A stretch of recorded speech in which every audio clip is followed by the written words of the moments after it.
Hello students, आज से हम स्टार्ट करेंगे एक नया एक्ट। हमने कॉन्ट्रैक्ट एक्ट कंप्लीट कर लिया था लास्ट लेक्चर में, तो आज से हम एक नए एक्ट स्टार्ट करेंगे जो कि है ट्रांसफर ऑफ प्रॉपर्टी एक्ट। इससे पहले कि हम इसके प्रोविजंस में जाएं, इसके नुआंसेस में जाएं, कुछ बेसिक्स समझना जरूरी है, कुछ इंट्रोडक्शन जरूरी है इसके लिए। सो सबसे पहले देखते हैं कि ट्रांसफर ऑफ प्रॉपर्टी एक्ट, ठीक है। अब कुछ चीजें इसके नाम से पता चल रही हैं, जैसे प्रॉपर्टी के रिगार्डिंग ये पूरा एक्ट है, गवर्न करता है, उसकी ट्रांसफर से को गवर्न करता है, ठीक है। Transfer of property act 1882। अब ये है क्या? This act is a codification of the manner in which an owner of the property may exercise his right of ownership of property, the right to transfer. जैसे मैंने कहा कि भाई नाम ही है transfer of property act. Property का transfer किस तरीके से किया जाएगा, जो ओनर है वो कैसे कैसे ट्रांसफर कर सकता है, उसके पूरे राइट्स एंड लायबिलिटीज क्या हैं, ट्रांसफर के मोड्स क्या हैं, लीगल जो नुआंसेस हैं वो क्या चीजें हैं, एंटिटीज एंटिटीज, वो सारी चीजें हम इस एक्ट में पढ़ेंगे। अगेन ये भी एक बहुत ही पुराना एक्ट है, आप देख सकते हैं, जैसे 1882 का एक्ट है। So basically इसमें है क्या? Provisions for the transfer of both movable and immovable property, but a major portion of the enactment is applicable to the transfer of immovable properties only. अब जैसा कि ये एक्ट देख रहे हैं, इसका नाम है ट्रांसफर ऑफ प्रॉपर्टी एक्ट, ठीक है। तो ये अब हमने कहा कि भाई ये प्रॉपर्टी से रिलेट करता है, प्रॉपर्टी के ट्रांसफर के लिए मेनली ये जो एक्ट है ये इमूवेबल प्रॉपर्टी के ट्रांसफर से रिलेट करता है, ठीक है, इमूवेबल प्रॉपर्टी। लेकिन मेनली, ओनली नहीं, मतलब कुछ हिस्से जब इसके हम पढ़ेंगे, कुछ पोर्शन हम पढ़ेंगे, वो मूवेबल के लिए भी एप्लीकेबल है। लेकिन मतलब 80-20 कह लीजिए, 80% ऑफ इट इज या 90% of it is about immovable, कुछ हिस्सा, कुछ portion is about movable property also, ठीक है। तो सबसे पहले अब देखिए इसका क्या हुआ है, इनैक्टमेंट डेट 1 जुलाई 1882। स्कोप क्या है? This it is an act to amend the law relating to the transfer of property by act of parties, ठीक है। ये सारी चीजें मिलकर करके समझेंगे, एक्ट ऑफ पार्टीज क्या है, सब कुछ। Act therefore governs transfer inter vivos between living persons। अब देखिए इन सबको समझने के लिए पहले एक चीज समझते हैं। सबसे पहले तो हमने देखा कि भाई प्रॉपर्टी प्रॉपर्टी से रिलेट करता है, ठीक है। ये एक्ट जो है, ये देखिए कैसे कैसे इसका किस तरीके से इसका डिवीजन है। चैप्टर 1 इंट्रोडक्शन की बात करता है, प्रिलिमिनरी देख सकते हैं, शॉर्ट टाइटल, रिपील, इंटरप्रिटेशन, ये सारी चीजें। चैप्टर 2 जो है वो बात करता है transfer of property by act of parties, ठीक है। एक्ट ऑफ पार्टीज से प्रॉपर्टी का ट्रांसफर किस तरीके से होगा। अब हमने कहा भी कि भाई प्रॉपर्टी जो है यहाँ पे 90% we are talking about immovable, लेकिन कहीं कहीं पे मूवेबल भी है, ठीक है। सिर्फ इमूवेबल को गवर्न करता है नहीं, मेजरली इमूवेबल को, हाँ, ठीक है। तो इसका फर्स्ट पोर्शन जो है, चैप्टर का नाम तो हो गया transfer of property by act of parties. Part A जो है वो क्या बात करता है, मूवेबल और इमूवेबल दोनों से, देखिए transfer of property whether movable और इमूवेबल। सो इस चैप्टर के अंदर ये सारी चीजें जो हम पढ़ते हैं, ये बेसिकली क्या है, ये किसी ट्रांसफर के बारे में बात नहीं करता है, बल्कि कुछ जनरल प्रिंसिपल्स बताता है कि ट्रांसफर कैसे कैसे होता है, कुछ रूल्स ले डाउन करता है, फाउंडेशन रूल्स ले डाउन करता है कि जिनके बेसिस पे कोई भी ट्रांसफर होगा, चाहे वो मूवेबल का हो या इमूवेबल का। ये जो प्रिंसिपल्स हैं ये दोनों के एप्लीकेबल होंगे, ठीक है। ये सब इसके बाद एक प्रिंसिपल आएगा, एक डॉक्ट्रिन, डॉक्ट्रिन ऑफ इलेक्शन, ये सारी चीजें। अब ये देखिए ये जो पार्ट बी है ये स्पेसिफिकली डील करता है immovable property, as you can see transfer of immovable property. इस पार्ट में जो चीजें दी गई है वो स्पेसिफिकली इमूवेबल प्रॉपर्टी के ट्रांसफर से रिलेट करती है, ठीक है। इसके बाद नेक्स्ट चैप्टर देखिए। अब इमूवेबल प्रॉपर्टी में बहुत तरीके के ट्रांसफर होते हैं, एक एक करके एक एक चैप्टर में एक एक के बारे में हम पढ़ेंगे, जैसे सेल के बारे में, इसके बाद मॉर्गेज के बारे में, इसके बाद लीज है, then gift, transfer of actionable claim. अब देखिए जब हम एक्शनेबल क्लेम पढ़ेंगे, जब हम आगे पढ़ेंगे तो हमें समझ आएगा कि एक्शनेबल क्लेम जो है ये मूवेबल प्रॉपर्टी होती है, ये इमूवेबल नहीं आता है। तो ये मूवेबल की बात हो गई यहाँ पे, ठीक है। अब ये तो चैप्टराइजेशन किस तरीके से है टीपी एक्ट के अंदर। अब स्टार्ट करते हैं बेसिक्स। ठीक है, सबसे पहले एक्ट का नाम ट्रांसफर ऑफ प्रॉपर्टी एक्ट, और एक्ट नंबर 4 ऑफ 1882, मतलब क्या 1882 ईयर में फोर्थ एक्ट जो था वो टीपीए था। ठीक है, इसके बाद 17 Feb 1882 ये हो गया इसका इनैक्टमेंट डेट। हमने ऑलरेडी समझ लिया है, हमने डिस्कस किया है इनैक्टमेंट डेट क्या होता है और एनफोर्समेंट डेट क्या होता है। इनैक्टमेंट क्या, जब वो एक्ट बनके तैयार हुआ, एनफोर्समेंट जब से लागू हुआ। ठीक है, तो 17 फरवरी 1882 जो है ये इसका इनैक्टमेंट डेट है, और साथ ही साथ 1 जुलाई, देखिए commencement shall come into force on 1 July 1882, ये हो गया क्या एनफोर्समेंट, ये है इसका इनैक्टमेंट। ये तो बेसिक्स हो गए। ठीक है, अब इससे पहले कि हम ये सारी चीजें समझें, एक एक करके पहले कुछ बेसिक्स समझ लेते हैं। So what we should do is okay, let us just do one thing.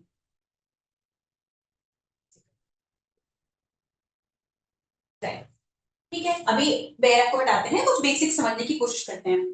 सबसे पहले बात करेंगे कि भाई जैसे हमने कुछ बेसिक चीजें देखी, टीपीए टीपीए किससे डील कर रहा है, मेनली इमूवेबल से। ठीक है, मेनली इमूवेबल प्रॉपर्टी से। अब प्रॉपर्टी है क्या, सबसे पहला क्वेश्चन तो प्रॉपर्टी क्या है, किसे प्रॉपर्टी कहेंगे। जनरल ये टर्म तो बहुत, ये कोई लीगल टर्म तो है नहीं, प्रॉपर्टी बहुत ही वाइडली कॉमनली यूज टर्म है, हर बार हमेशा यूज होता है, हर किसी ने यूज किया होगा, सुना होगा।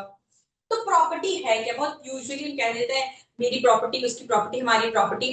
तो व्हाट इज प्रॉपर्टी, अगर देखा जाए तो प्रॉपर्टी है क्या, प्रॉपर्टी किसी इंसान की जो सम टोटल वेल्थ है, जैसे एक इंसान है उसकी 4 जगह घर हैं, 2 फैक्ट्रीज हैं, ये सब मिला के उसका टोटल वेल्थ है, तो ये क्या है, सम टोटल हो गया प्रॉपर्टी। इसे हम कहेंगे कि एक ही ये सब प्रॉपर्टी, ये 4 घर, ये 2 फैक्ट्री जो है वो एक ही प्रॉपर्टी है। मतलब एक तरीके से कह सकते हैं कि किसी भी इंसान का जो वेल्थ है उसका सम टोटल, वो क्या क्या चीजें उसके पास है, किस किस चीज का ओनर है, वो उसकी प्रॉपर्टी हो गई। ठीक है, अब एक केस था गुरुदत्त वर्सेस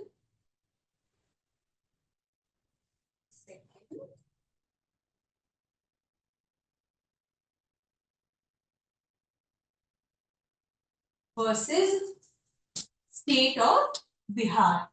ये केस था Gurudutt versus state of Bihar, very old case, जिस केस में कोर्ट ने क्या कहा कि भाई property is a very old case but a very important case, जिसमें देखा जाए तो एक तरीके से प्रॉपर्टी की डेफिनेशन ले डाउन किया गया। इस केस में कोर्ट ने क्या कहा, दैट प्रॉपर्टी इज अ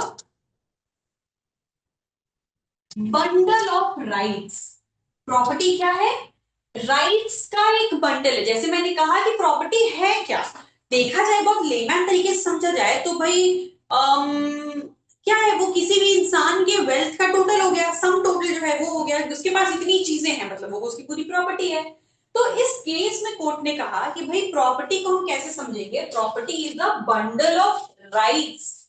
आपके पास जितने अधिकार हैं, जितनी चीजों पे अधिकार है, उनका एक बंडल है, उसे ही हम प्रॉपर्टी कहते हैं। ठीक है, अब देखिए प्रॉपर्टी कितने तरह की होती है। प्रॉपर्टी जो है, ये तो हो गया केस, प्रॉपर्टी जो है बहुत, प्रॉपर्टी को बहुत तरीके से कैटेगराइज किया जाता है, प्रॉपर्टी बहुत तरीके की होती है। लेकिन for the purpose of TPA अगर हम इसका क्लासिफिकेशन समझें तो प्रॉपर्टी को हम डिवाइड कर देंगे कॉर्पोरल और incorporeal property. Let us do one thing.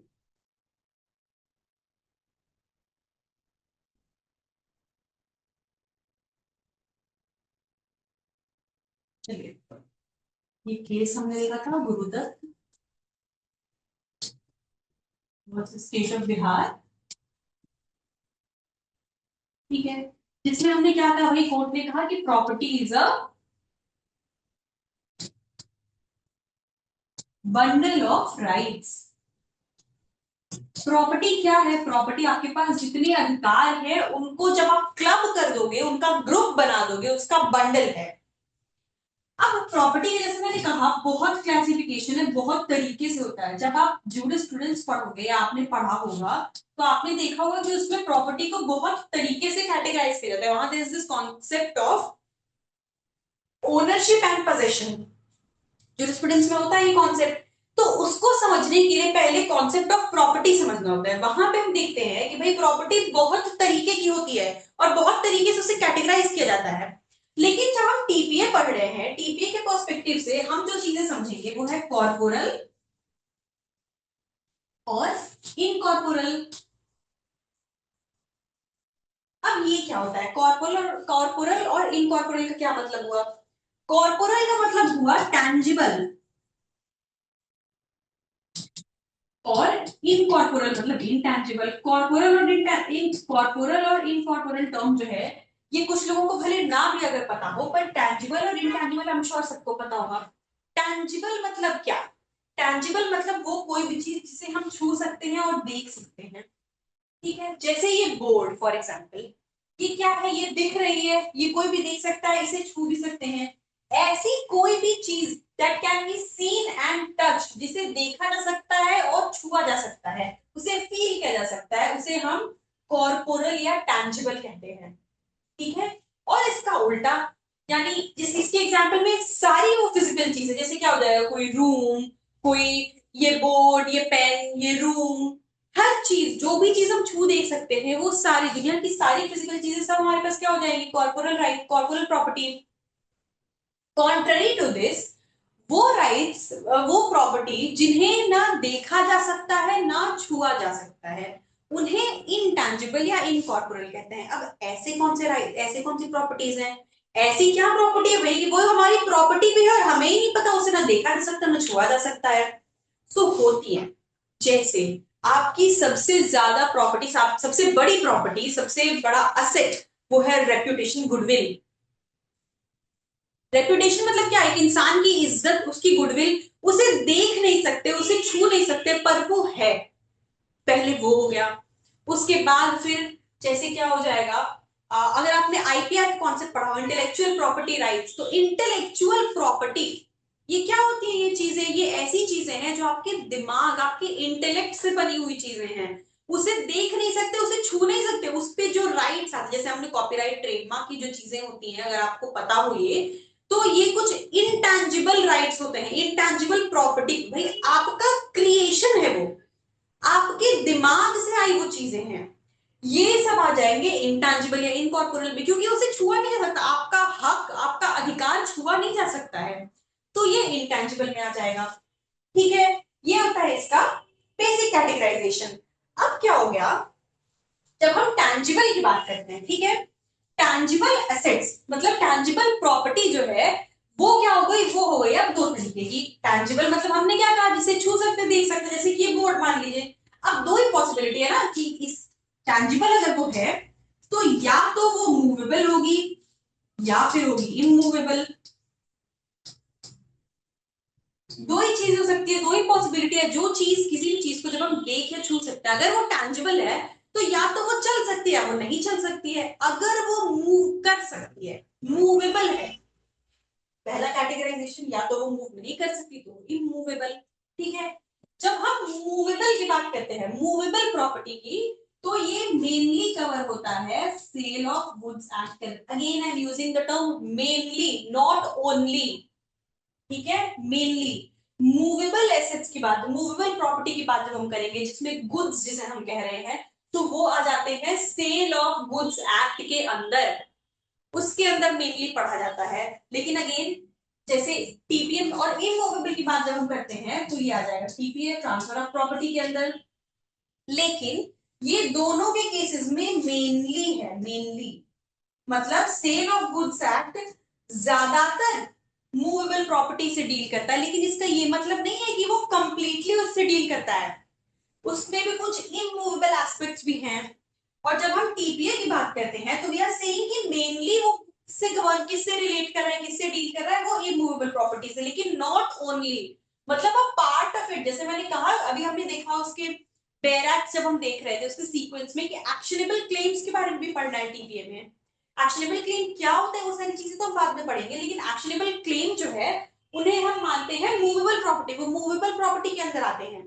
तो वो इसमें पढ़ रहे हैं, ऑल्दो बीइंग मूवेबल प्रॉपर्टी वो टीपीए के अंदर पढ़ा जा रहा है। तो ये मेनली होता है, ठीक है। ज्यादातर हिस्सा जो है वो इमूवेबल से टीपीए के अंदर आएगा, लेकिन कुछ मूवेबल भी हो सकता है। और ज्यादातर हिस्सा सेल ऑफ गुड्स के अंदर मूवेबल का होगा, लेकिन कुछ इमूवेबल भी हो सकता है, ठीक है।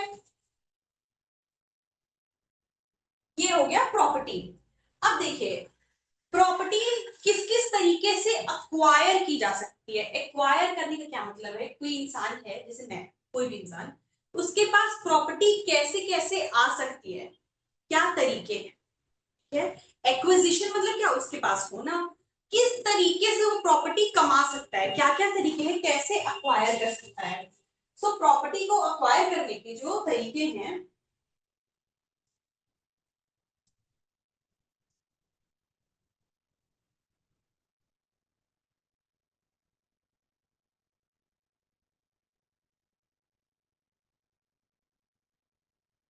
ये एक इंपॉर्टेंट केस है, हम श्योर आपने देखा होगा भी, लिख लिया होगा। सो एक्विजिशन, ठीक है। अब बात करते हैं एक्विजिशन ऑफ प्रॉपर्टी की।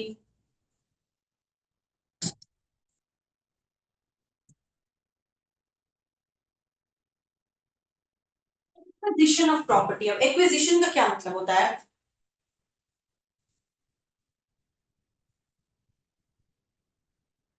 एक्विजिशन का मतलब हुआ प्रॉपर्टी आपके पास कैसे आई, आपने कैसे अक्वायर किया उसे। तो अक्वायर करने की प्रॉपर्टी चार तरीके होते हैं।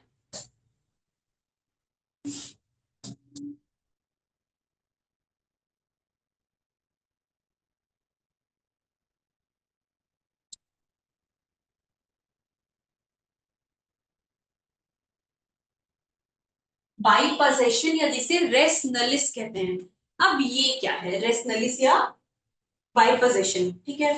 इसका सिंपल सा मतलब ये हुआ कि रेस नलिस का मतलब होता है नो बडीज प्रॉपर्टी, ठीक है, नो बडीज प्रॉपर्टी। रेस नलिस का लिटरल मतलब होता है नो बडीज प्रॉपर्टी। तो पोजेशन से किसी चीज को कैसे अक्वायर करते हैं, मतलब मान लीजिए कोई अबैंडन्ड प्रॉपर्टी है, कोई छोड़ी हुई प्रॉपर्टी है जिसपे कोई किसी का अधिकार नहीं है।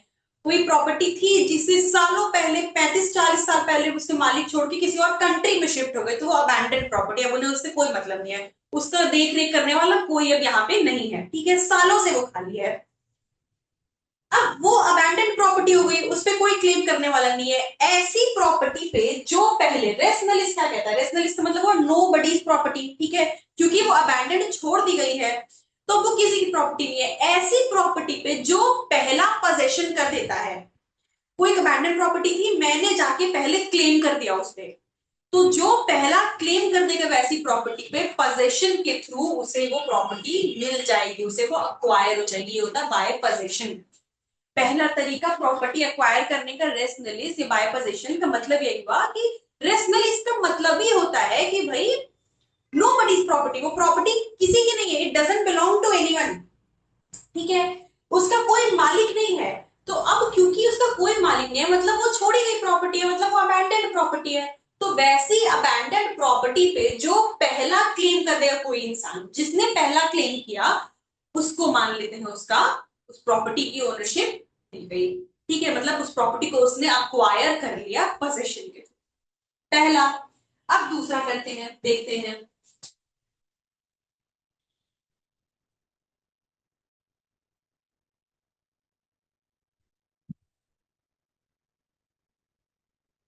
दूसरा क्या हो जाता है, बाई प्रेस्क्रिप्शन।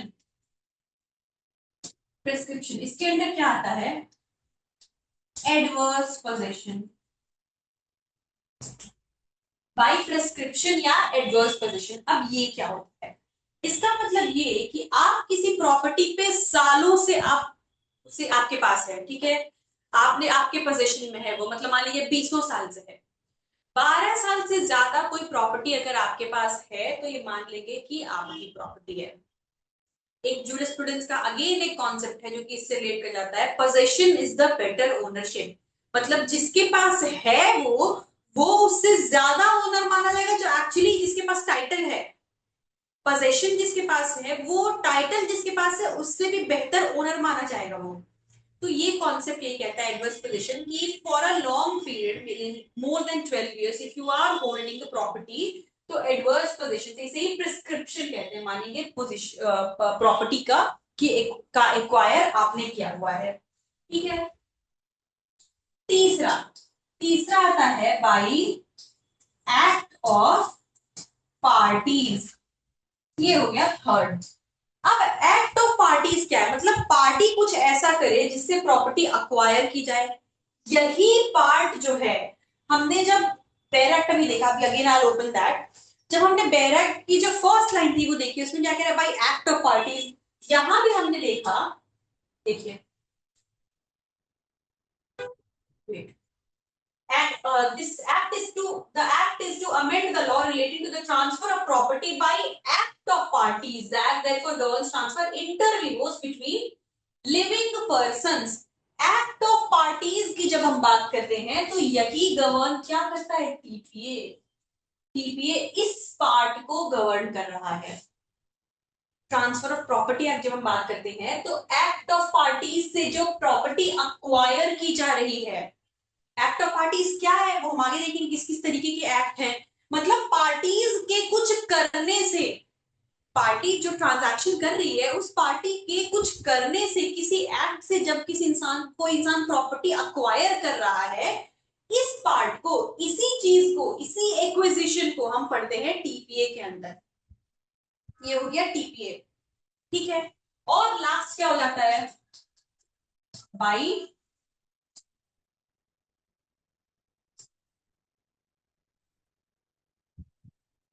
इनहेरिटेंस या सक्सेशन। इनहेरिटेंस या सक्सेशन से, जैसे अब भाई कोई डेथ कर गया, उसके बाद उसकी प्रॉपर्टी किसको मिलेगी, ये सारी चीजें। ठीक है। या विल बना दिया तो किसको मिलेगी, अब इसमें इसमें दो तरीके का हो जाता है फिर, इंटी स्टेट या इंटी स्टेट, और दूसरा और क्या, टेस्टामेंट्री। दो तरीके की चीजें हो जाती हैं। इसमें से ओनली दिस पार्ट, ये only this part will be studying under the TPA. अब ये क्या होता है कि ये सब अलग अलग कवर हो जाता है। ये जो कॉन्सेप्ट है ये जूरिस्प्रूडेंस का आ जाएगा, ये इसके लिए अलग एक्ट होता है, ये जो है आपके पर्सनल लॉ से गवर्न हो जाता है या सक्सेशन एक्ट से गवर्न हो जाएगा। भाई इंटी स्टेट मतलब, इंटी स्टेट यानी बिना कोई वसीयत बनाएगा, आपको पता नहीं है कि भाई किस तरीके से अब गवर्न होगा, वो मर गया। टेस्टामेंट्री यानी उसने विल बना के वो गया, इंसान को विल बना के गया, अब उसके जाने के बाद वो विल जैसे है कहा गया उस तरीके से प्रॉपर्टी जाएगी, जिसको बांटना है जिसके पास जानी है जिस तरीके से है वो वैसे जाएगी। इंटी स्टेट यानी अभी नहीं पता, डेथ मतलब उसने कोई विल नहीं बनाया है भाई, बिना कोई विल बनाए ही इंसान चला गया। तो ये चार तरीके से एक्विजिशन, मतलब देखिए कॉन्सेप्ट बताया सिर्फ समझने के लिए पूरी प्रॉपर्टी के कॉन्सेप्ट को, ये टीबीए के पर्सपेक्टिव से बहुत इंपॉर्टेंट नहीं है, लेकिन हमें ये बेसिक्स जानने हैं कि हम देख रहे हैं, हमने देखा प्रॉपर्टी क्या है। ठीक है। प्रॉपर्टी में जब हमने देखा प्रॉपर्टी का कैटेगराइजेशन कैसे हो रहा है, तब हमने देखा कि भाई जो कॉर्पोरल इनकॉर्पोरल, कॉर्पोरल मतलब टैंजिबल हो गया, इनकॉर्पोरल यानी इनटैंजिबल। अब टैंजिबल को जब हम दो पार्ट में कैटेगराइज कर रहे हैं, वो क्या है, मूवेबल या इमूवेबल, तो उसके इमूवेबल पार्ट को हम टीपीए के अंदर पढ़ रहे हैं। ठीक है। और मूवेबल जो है वो सेल ऑफ गुड्स चला गया। अब दूसरा टॉपिक इसी से फिर आया कि भाई प्रॉपर्टी तो चलिए ठीक है समझ में आ गया कि टीपीए के अंदर इमूवेबल कैसे पढ़ रहे हैं, प्रॉपर्टी अक्वायर कैसे हो रही है, कौन से वाली चीज को हम टीपीए में पढ़ेंगे, ये मूवेबल पढ़ेंगे, ये समझ में आ गया। किस एक्विजिशन को पढ़ रहे, तो प्रॉपर्टी एक्वायर करने के चार तरीके, पहला पोजीशन से, दूसरा प्रिस्क्रिप्शन, तीसरा एक्ट ऑफ पार्टीज और फोर्थ इनहेरिटेंस या सक्सेशन। इसमें जो थर्ड पार्ट है एक्ट ऑफ पार्टीज, हम सिर्फ इस एस्पेक्ट को टीपीए के अंदर पढ़ते हैं, बाकी नहीं पढ़ते हैं। ठीक है।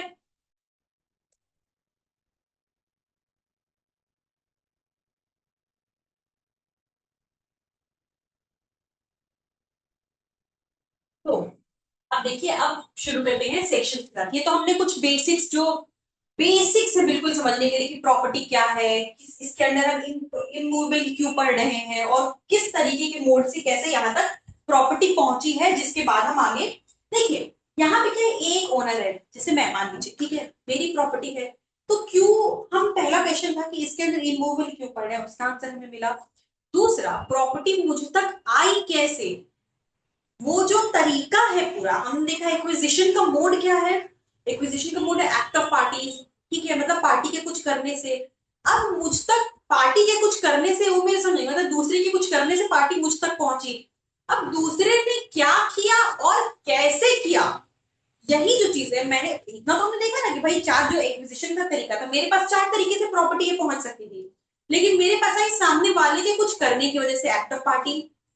अब वो सामने वाले इंसान ने क्या किया और कैसे, व्हाट, जब हम आफ्टर पार्टीज पढ़ेंगे तो क्या क्या हो सकते हैं और कैसे कैसे हो सकता है, वही सारी चीजें, तो क्या किया और कैसे, ये हम इसके अंदर अब पढ़ेंगे, ठीक है।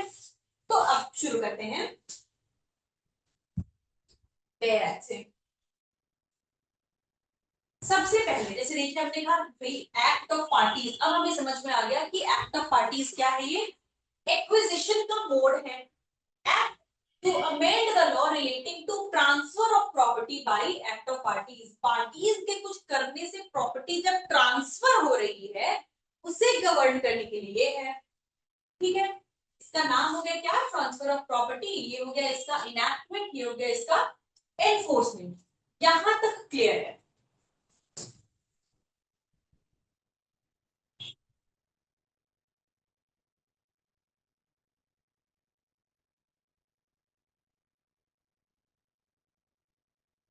देखिए स्कोप को जिसकी अभी हमने बात करी कि भाई है क्या ट्रांसफर, इसके अंदर दो तरीके से एक्ट ऑफ पार्टीज और ऑपरेशन ऑफ लॉ, ठीक है। जैसे क्या हो गया, इंसॉल्वेंसी प्रोसीडिंग्स या एग्जीक्यूशन डिक्री, ये सब। एक्ट ऑफ पार्टीज में दो, टेस्टामेंट्री या इंटरव्यूज। तो ये टेस्टामेंट्री जब आ जाएगा, ठीक है। हमने क्या पढ़ा था भाई, सक्सेशन के अंदर दो चीज क्या पढ़ी थी, इंटी स्टेट और टेस्टामेंट्री। इंटी स्टेट यानी बिना वसीयत के, टेस्टामेंट्री यानी विल से, वसीयत से। तो पर्सनल लॉज या सक्सेशन एक्ट से वो गवर्न होगा।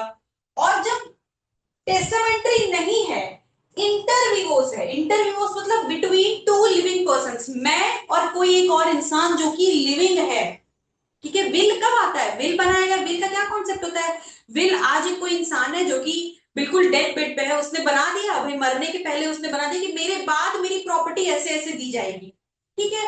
तो वो विल इफेक्ट में कब आता है, उस पर्सन की डेथ के बाद। जब वो पर्सन डेथ हो गई, उसके बाद वो विल इफेक्ट में आएगा। लेकिन जब हम इंटरविवोस की बात करते हैं, इंटरविवोस का मतलब होता क्या है, इंटरविवोस मतलब बिटवीन लिविंग पर्सन, मैंने किसी और पर्सन से वो लिया, प्रॉपर्टी ली जो कि जिंदा है, उसने मुझे सेल किया, हो सकता है बहुत तरीके हो सकते हैं। तो मुझे ट्रांसफर किसी जिंदा इंसान ने किया, लिविंग पर्सन ने, तो वही कह रहा है, हम इसमें बात करते हैं इंटरविवोस ट्रांसफर की, यानी बिटवीन टू लिविंग पर्सन, ठीक है। अब देखिए क्या क्या तरह के, ये तो हमने भाई देखा कि अच्छा प्रॉपर्टी क्या है और इसके अंदर इमूवेबल कैसे, ये सारी चीजें हमने पढ़ी कि इसके अंदर जो हम एक्ट ऑफ पार्टीज की बात कर रहे हैं, वो कैसा ट्रांसफर है। पहले तो वो जो ट्रांसफर है वो एक्ट ऑफ पार्टीज का मतलब अभी देखा हमने कि जो इंटर विवोस ट्रांसफर हो रहा है। एक्ट ऑफ पार्टीज में दो तरीके से हुआ, या तो भाई हम देख रहे हैं कि टेस्टामेंट्री हो सकता है, जैसे कि या कि मरने के बाद, लेकिन वो यहाँ विल की यहाँ बात ही नहीं कर रहे हैं, यहाँ हम सिर्फ बात करते हैं, जब हम टीपीए की बात करते हैं तो इंटर विवोस ट्रांसफर, यानी दो लिविंग लोगों के बीच में। अब कितने तरीके के, जब हमने कहा एक्ट ऑफ पार्टीज बहुत तरीके की हो सकती है, मतलब ट्रांसफर बहुत तरीके से किया जा सकता है। तो ट्रांसफर किस किस तरह से होता है, टाइप्स ऑफ ट्रांसफर की बात करें, देखिए types of property transfer under TPA, कैसे कैसे ट्रांसफर होता है, जैसे एक्ट ऑफ पार्टी क्या क्या हो सकती है, मतलब किस किस तरीके से ट्रांसफर होगा, मुझ तक प्रॉपर्टी कैसे कैसे आ सकती है। फर्स्ट सेल, बेच दिया सेल से। दूसरा लीज, लीज पे दे दिया। Third mortgage. Fourth exchange. Five gift और सिक्स एक्शनेबल क्लेम्स। छह तरीके हैं जो हमने अभी इसका देखा चैप्टराइजेशन में, जिन सिक्स मोड्स से या जिन सिक्स टाइप्स के थ्रू प्रॉपर्टी का ट्रांसफर हो सकता है अंडर टीपीए। ये छह चीजें ही हम पढ़ेंगे इसके अंदर। जो फर्स्ट पार्ट है जो हम पढ़ेंगे अभी शुरू करेंगे, वो तो सिर्फ सिर्फ जनरल प्रिंसिपल्स की बात करता है, वो सिर्फ समझाएगा हमें चीजें कि अच्छा कैसे प्रॉपर्टी जाएगी, प्रिंसिपल्स क्या है, ये सारी चीजें। लेकिन एक एक करके हमें यही समझना है कि सेल क्या होता है, सेल में किस तरीके का ट्रांसफर होता है, क्या राइट्स एंड लायबिलिटीज होती हैं, similarly with lease, mortgage, exchange, gift and actionability, सबके केस में यही चीजें समझनी है। ठीक है, अब बिफोर वी स्टार्ट सेक्शन 2, सबसे पहले सेक्शन 1 तो शॉर्ट टाइटल देखा कि टीपीए नाम है इसका, ट्रांसफर ऑफ प्रॉपर्टी एक्ट, और एनफोर्समेंट दिया है 1 जुलाई 1882। एक्सटेंड क्या कह रहा है, देखिए, it extends in the first instance to the whole of India. पहली चीज, होल ऑफ इंडिया में एप्लीकेबल होगा, पूरे इंडिया में। The territories which immediately before personal bill now comprising part B the state of Bombay, Punjab and Delhi. इन तीन हिस्सों को छोड़ के, बॉम्बे, पंजाब और दिल्ली को छोड़ के, एक्सेप्ट, देखिए, it extends to the in the first instance to the whole of India, पूरे इंडिया में आएगा। लेकिन एक्सेप्ट, एक्सेप्शन में क्या कह रहा है, बॉम्बे, पंजाब और दिल्ली, ये तीन जगह पे एप्लीकेबल नहीं होगा। बट लेकिन this act or any part thereof may be by notification in the official gazette be extended to the whole or any part of the said territories by the state government concerned। लेकिन क्या कहा इसने भाई, extend में बताया कि वैसे तो पूरे इंडिया में एप्लीकेबल होगा, लेकिन इफ यू ऑल रिमेंबर जब जम्मू कश्मीर रिऑर्गेनाइजेशन एक्ट नहीं आया था, उसके पहले हम ये चीज पढ़ते थे, except the state of Jammu and Kashmir. लेकिन अब वो चीज नहीं होती कि जम्मू कश्मीर पे भी एप्लीकेबल होता है। तो पहली चीज क्या कह रहा है कि वैसे तो ये पूरे इंडिया पे एप्लीकेबल होगा, लेकिन एक्सेप्शन में क्या दे रखा है, बॉम्बे, पंजाब और दिल्ली, मतलब इन तीन जगहों पे एप्लीकेबल नहीं होगा। लेकिन उसके बाद बट दिया, इसका प्रोवाइजो दिया हुआ है, लेकिन ऐसा है कि इन जगहों पे या और किसी भी हिस्से में स्टेट गवर्नमेंट जो है वो चाहे तो ऑफिशियल गजट में नोटिफाई करके, स्टेट गवर्नमेंट ऑफिशियल गजट में नोटिफाई करके इसको एप्लीकेशन में ला सकती है, वहां भी एक्सटेंड कर सकती है, वहां पे भी इसको इन्फोर्स करा सकती है। ऐसा क्यों, स्टेट गवर्नमेंट क्यों कहा, official gazette by the central government क्यों नहीं कहा, इसलिए क्योंकि प्रॉपर्टी सब्जेक्ट जो है वो स्टेट का सब्जेक्ट है, वो सेंटर का सब्जेक्ट नहीं है। उस पर लॉज बनाना, उस पर मॉडिफिकेशंस करना, उसका एक्सटेंशन करना, ये सारी चीजें जो राइट्स हैं वो स्टेट के पास है। प्रॉपर्टी एक सब्जेक्ट, प्रॉपर्टी जो है वो एक स्टेट सब्जेक्ट है, मतलब उसको गवर्न करने के। जब हम कॉन्स्टिट्यूशन पढ़ते हैं वहां पे तीन लिस्ट दिए हुए ना, फेडरल लिस्ट, स्टेट लिस्ट, ये सारे ऐसे करके है, ठीक है, और कॉन्करेंट लिस्ट, तीन लिस्ट है। तो ये जो प्रॉपर्टी सब्जेक्ट मैटर है वो स्टेट के सब्जेक्ट में आता है, स्टेट की लिस्ट में फॉल करता है। इसीलिए यहाँ पे कहा गया है कि तीन एक्सेप्शन जरूर दिए हुए हैं, बॉम्बे, पंजाब एंड दिल्ली, लेकिन स्टेट गवर्नमेंट को साथ ही राइट दिया कि आप नोटिफाई करके अगर ऑफिशियल चाहो तो एक्सटेंड करा लो। And any state government may, from time to time, by notification in the official gazette, exempt either retrospectively or prospectively any part of the territories administered by such act government from all any of the following provisions, namely section 64, paragraph 2 and 3, 59, 107 and 123। अब दूसरा part क्या कह रहा है, इसके साथ ये तो हो गई पहली बात, भाई पूरे इंडिया में एप्लीकेबल होगा, लेकिन बॉम्बे, पंजाब और दिल्ली में नहीं होगा, लेकिन स्टेट गवर्नमेंट चाहे तो नोटिफाई करके करा सकती है, गजट में नोटिफाई करके। दूसरा पार्ट क्या कह रहा है कि इसके साथ ही साथ स्टेट गवर्नमेंट को ये भी पावर दिया हुआ है कि वो क्या कर सकती है कि नोटिफाई करके, ऑफिशियल गजट में नोटिफाई करके, या तो रेट्रोस्पेक्टिवली या प्रोस्पेक्टिवली, दो टर्म है, रेट्रोस्पेक्टिव,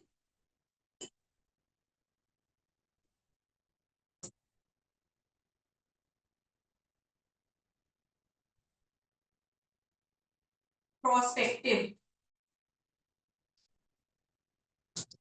रेट्रोस्पेक्टिवली या प्रोस्पेक्टिवली, अब दोनों का मतलब क्या हुआ। रेट्रोस्पेक्टिव का मतलब होता है बैक डेट से, जैसे मान लीजिए आज के डेट में गवर्नमेंट ने कोई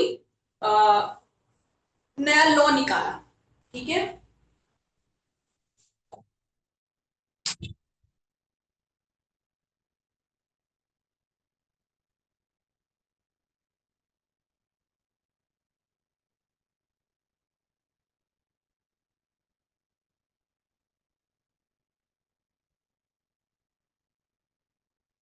आज के डेट में गवर्नमेंट ने कोई नया लॉ निकाला, लेकिन वहां पे क्या, जैसे हम देखते हैं हर जगह पे एनफोर्समेंट डेट होता है, जैसे बीएनएस से जब आप पढ़िएगा तो उसमें क्या लिखा है बीएनएस में कि shall come into effect from the date as the central government may notify. जब नोटिफाई करेंगे तब से इफेक्ट में आएगा, या जैसे यहाँ दे रखा है एक स्पेसिफिक डेट दिया है कि 1 जुलाई से इफेक्ट में आ जाएगा। तो ये क्या होता है कि भाई आगे के डेट की बात की गई है, अगर आज के डेट से आगे की इतने तारीख से वो इफेक्ट में आएगा तो प्रोस्पेक्टिव इफेक्ट है। और अगर कहे कि भाई पिछले 2 साल की चीजों को भी गवर्न यही करेगा, पीछे डेट से इफेक्ट में आएगा। अगर जब हम बैक डेट को भी एक एक्ट में कवर करते हैं वो रेट्रोस्पेक्टिव होता है। प्रोस्पेक्टिव यानी आने वाला, रेट्रोस्पेक्टिव यानी बैक डेट इफेक्ट से। तो कह रहा है कि स्टेट गवर्नमेंट के पास ये भी राइट है, वो जब चाहे तो ऑफिशियल गजट में नोटिफाई करके किसी पार्ट को, इस एक्ट के किसी पार्ट को रेट्रोस्पेक्टिव या प्रोस्पेक्टिव तरीके से एग्जेम्प्ट कर सकते, उसे हटा सकते हैं कि इस एक्ट में ये, इस एक्ट के अंडर अब ये एरिया गवर्न नहीं होगा, इस एक्ट से एरिया गवर्न नहीं होगा, एग्जेम्प्ट कराने का भी राइट है। any part of the territory administered by such government from all or any of the following provisions namely, कौन से सेक्शन से, ये 54 पैरा 2 3 59 107 1 2 3, इन 4 सेक्शंस के लिए ये बात कही गई है कि स्टेट गवर्नमेंट के पास ये तक राइट है कि वो चाहे तो नोटिफाई करके प्रोस्पेक्टिव या रेट्रोस्पेक्टिव इफेक्ट से किसी एरिया को इन सेक्शन से गवर्न होने से एग्जेम्प्ट करा सकते हैं। एग्जेम्प्ट मतलब छोड़ देना कि ये गवर्न नहीं होगा, अब इसमें फॉल नहीं करेगा, एक्सेप्शन में आ जाएगा। ठीक है, ये इसके एक्सटेंट में कह रहा है। तो एक्सटेंट का मतलब क्या हुआ कि भाई ऐसे तो पूरे इंडिया में एप्लीकेबल है, लेकिन 3 एरियाज में नहीं फॉल करेगा, बॉम्बे, पंजाब और दिल्ली, जहां पे कि स्टेट गवर्नमेंट को राइट दिया हुआ है कि वो चाहे अगर तो उसे नोटिफाई करके ऑफिशियल गजट में और इसको एप्लीकेबल वहां बना सकती है। साथ ही साथ 4 सेक्शंस दे रखे हैं, 54 का पैरा 2 3 59 107 और 1 2 3, जिसमें कि कहा है कि स्टेट गवर्नमेंट के पास ये पावर है कि वो जब चाहे अगर तो नोटिफाई करके इसको गैजेट में सर्टेन एरियाज को या किसी पार्ट को, किसी स्पेसिफिक टेरिटरी को एग्जेम्प्ट कर सकती है इनके एप्लीकेशन से। ठीक है,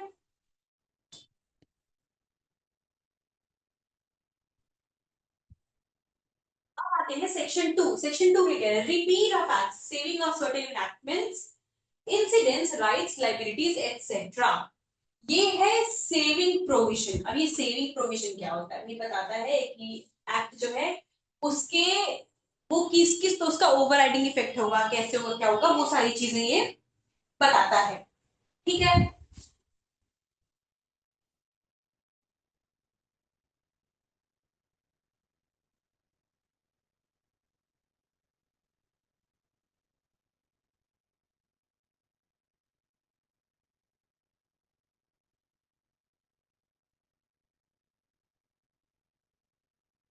अब ये क्या बताता है भाई कि कहाँ पे किस पे इसका ओवरराइडिंग इफेक्ट नहीं होगा। जैसे पर्सनल लॉज पे कह रहा है कि protect certain incidents of any enactment और एनी यूजेज और कस्टम, मुस्लिम लॉ एग्जेम्पशन, जैसे मुस्लिम लॉ पे एप्लीकेबल नहीं होगा।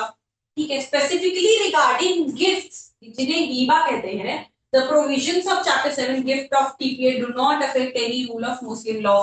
मतलब जब हम गिफ्ट की बात करेंगे टीपीए के अंडर तो मुस्लिम लॉ का उस पे ओवरराइडिंग इफेक्ट नहीं होगा। मतलब टीपीए को ओवरराइडिंग इफेक्ट होगा गिफ्ट के केस में, किस चीज पे, गिफ्ट के केस में मुस्लिम लॉ के ऊपर।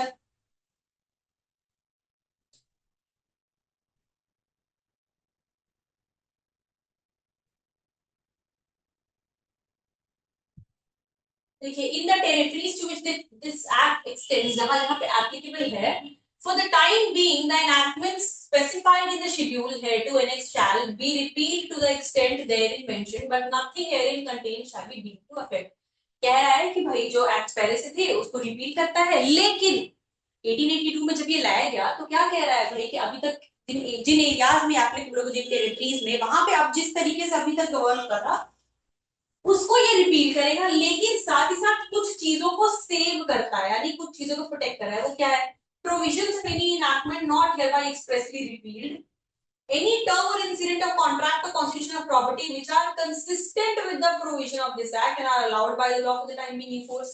पहले जिनको कि एक्सप्रेसली अगर हटाया नहीं गया है। दूसरा साथ ही साथ क्या कह रहा है, दूसरा क्या कह रहा है कि अगर कोई कॉन्ट्रैक्ट या कॉन्स्टिट्यूशन ऑफ प्रॉपर्टी के बारे में कोई ऐसी चीज, कोई ऐसा टर्म या कोई ऐसा क्लॉज कॉन्ट्रैक्ट में किसी प्रॉपर्टी के रिगार्डिंग जो कि इनकंसिस्टेंट नहीं है, सच मतलब कंसिस्टेंट है, वो भी सेव्ड है।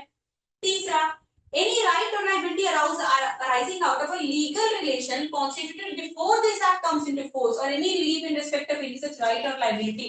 कोई ऐसी राइट या लाइबिलिटी जो इस एक्ट के आने के पहले बनाई जा चुकी थी उसको भी इससे कोई फर्क नहीं पड़ता। मतलब ये कह रहा है कि हमें उससे कोई मतलब नहीं है, तुम्हें जैसे गवाह होना है वो हमारा अब प्रोस्पेक्टिव इफेक्ट है, तो हमें उससे कोई मतलब नहीं है।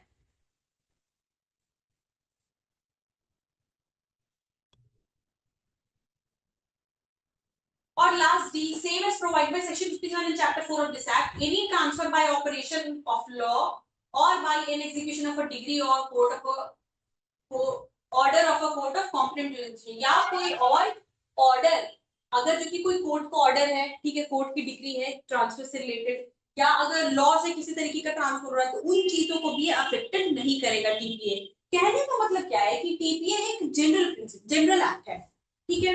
ये क्या कर रहा है कि जहां पे अगर कोई स्पेसिफिक कंडीशन नहीं दे रखी है वहां पे ये गवर्न करेगा, लेकिन अगर जैसे कोई, बस यही चीज कह रहा है कि कोई अगर लॉ के थ्रू अगर किसी कोई एग्जीक्यूशन कोई ट्रांसफर हो रहा है या कोर्ट के ऑर्डर या डिग्री के थ्रू हो रहा है एग्जीक्यूशन, इस तरीके की चीजें हैं, तो उसको भी ये अफेक्ट नहीं करेगा।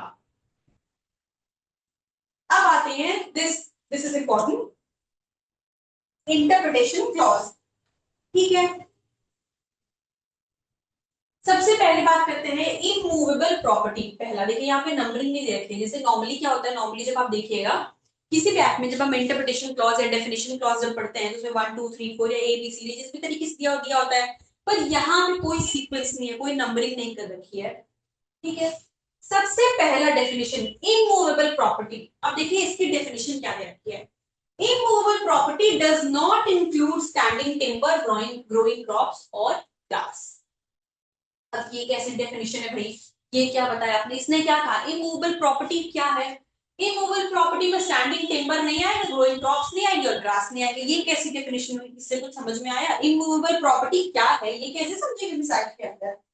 तो इस एक्ट की डेफिनेशन, इस टर्म की डेफिनेशन तो इस एक्ट के अंदर दे ही नहीं रखी है। इसे समझने के लिए अब हम आ जाते हैं जनरल क्लॉजेस एक्ट पे, जहां हर चीज की डेफिनेशन मिलती है। जिस टर्म की कहीं डेफिनेशन नहीं मिली उसके बाद सीधे जनरल क्लॉजेस एक्ट। तो ये दिया है टीपीए के अंदर, immovable property includes every property except these three, ठीक है। जनरल क्लॉजेस एक्ट के 3 क्लॉज 26 जो है वो क्या कहता है कि इमूवेबल प्रॉपर्टी के अंदर क्या क्या चीजें आएंगी, ठीक है। क्या क्या बता रखा है, देखिए लैंड आएगा, benefit arising out of land आएगा, थिंग्स अटैच्ड टू लैंड आएगा, या fourth permanently fastened to anything attached to earth. अब ये क्या है, लैंड तो जमीन, ठीक है, जमीन इमूवेबल है, क्लियरली जमीन मूव नहीं करेगी, इमूवेबल है। वो गाना है जो मैं ठहरा रहा जमीन चलने लगी, जमीन चलती थोड़ा है, जमीन एक्चुअली फिक्स्ड है, जमीन जहां की है वो वहीं की है, तो लैंड इमूवेबल पहला हो गया।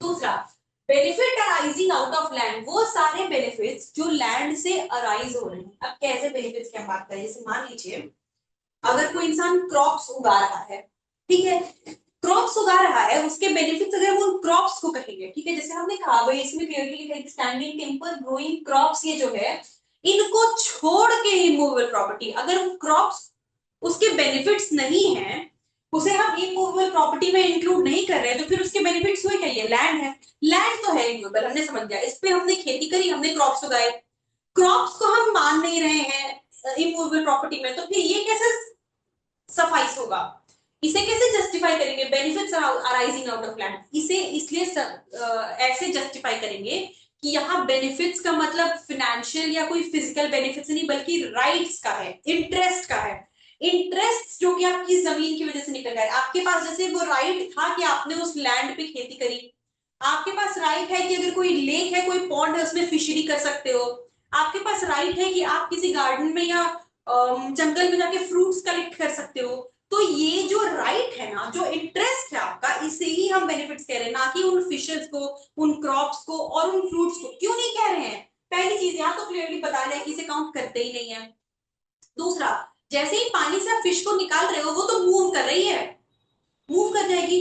फ्रूट्स को जैसे पेड़ से तोड़ा, उसे कहीं ट्रांसपोर्ट कर दोगे, वो भी मूवेबल हो गया, तो वो मूव कर रहा है, वो मूवेबल चीज हो गई। तो जो जब हम benefits arising out of land की बात करते हैं, यहाँ पे बेनिफिट्स का मतलब राइट्स या इंटरेस्ट होता है, राइट्स या इंटरेस्ट।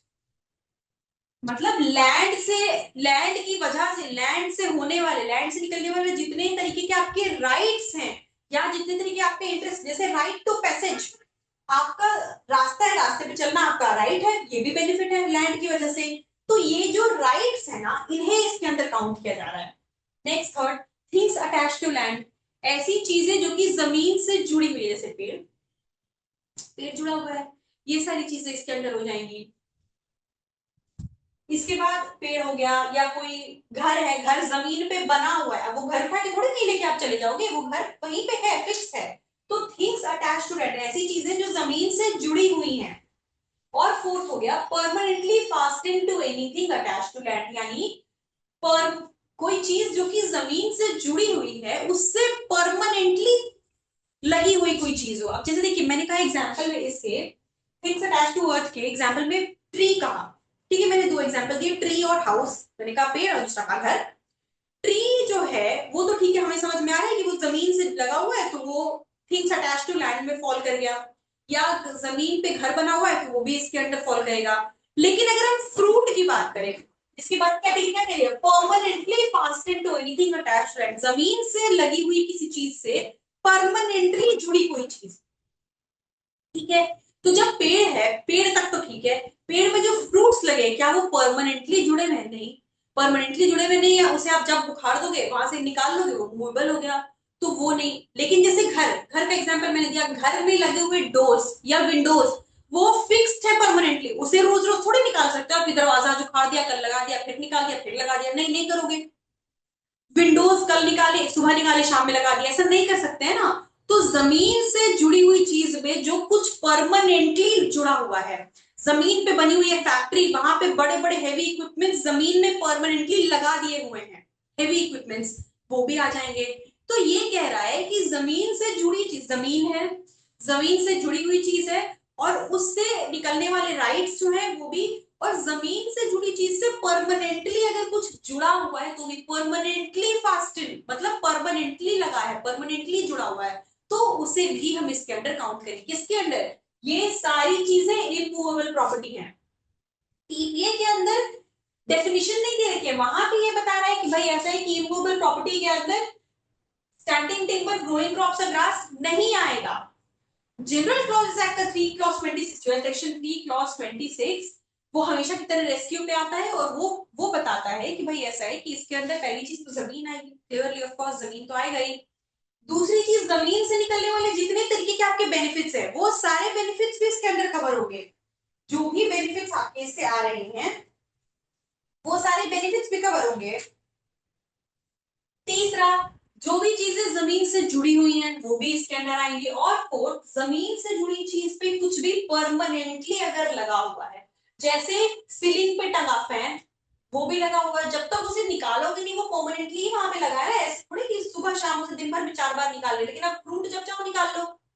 तो ये सारी चीजें, ठीक है। थर्ड कहता है रजिस्ट्रेशन एक्ट, इसमें भी बताया है इमूवेबल प्रॉपर्टी क्या है, देखिए 3 तरह से इसे डिफाइन किया गया है, लेकिन इसमें कोई डेफिनेशन आज सच नहीं दे रखी, इसमें कुछ चीजें बता रखी कि सारी चीजें फॉल करेंगी इमूवेबल प्रॉपर्टी के अंदर। इसके अंदर क्या क्या दे रखा है, देखिए सेक्शन 2 सब सेक्शन 6 में, जैसे 2 में ही सॉरी सब सेक्शन 3 के अंदर, जैसे यहाँ पे टीपीए के अंदर दे रखा है इमूवेबल प्रॉपर्टी, वैसे ही रजिस्ट्रेशन एक्ट के भी सेक्शन 2 सब सेक्शन 6 के अंदर बता रखा है कि इमूवेबल प्रॉपर्टी क्या है, जिसके अंदर क्या क्या चीजें आती है, land, building, hereditary allowances, right to ways मतलब का जाने का रास्ता, lights, ferries and fisheries, any other benefit arising out of land, things attached to earth, permanently fastened to anything attached to earth. In short, जमीन, जमीन से जुड़े जितने भी राइट बेनिफिट्स है, बेनिफिट्स का मतलब बेनिफिट की बात हम नहीं कर रहे, बेनिफिट का मतलब राइट्स या इंटरेस्ट को कह रहे हैं। थर्ड, जो भी चीज जो कि जमीन से कोई भी चीज जो कि जमीन से लगी हुई है वो। फोर्थ, फोर्थ क्या हो जाएगा, जमीन से जुड़ी हुई चीज से कुछ परमानेंटली लगा हुआ है, तो वो ये जो हो जाएगा ये इमूवेबल प्रॉपर्टी इसे कहते हैं, ठीक है। इसके एक्सेप्शन में क्या आ जाएंगे, स्टैंडिंग टिम्बर, ग्रोइंग क्रॉप्स और ग्रास, ये नहीं कवर होते हैं।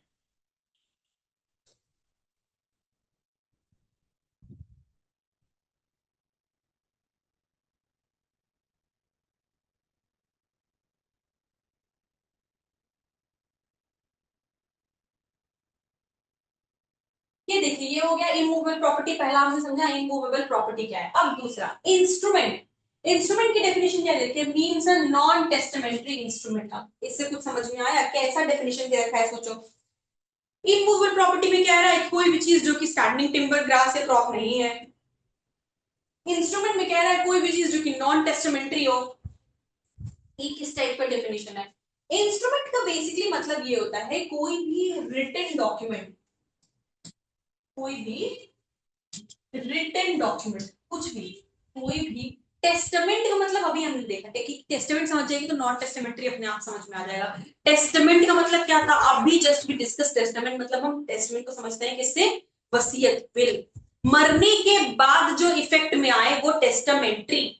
तो विल वही होता है ना, वसीयत। आज बन के तैयार हो गई लेकिन वो तब तक इफेक्ट में नहीं आएगी, मेरी प्रॉपर्टी हमेशा मेरे पास ही रहेगी अनटिल आई डाई। जब तक मैं जिंदा हूं मेरी प्रॉपर्टी मेरे पास ही रहेगी। मेरे बाद वो बिल बताएगा कि मैंने मेरी प्रॉपर्टी किसको दे रखी है, कैसे कैसे बांट रखी है।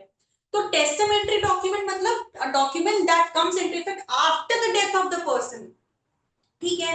नॉन टेस्टामेंट्री मतलब क्या, नॉन टेस्टामेंट्री मतलब डेथ से उसको कोई कनेक्शन ही नहीं है। दो लिविंग लोगों के बीच, जो हमने पढ़ा अभी इंटरवीवोस ट्रांसफर हो रहा है इसमें, यानी दो लिविंग पर्संस के बीच।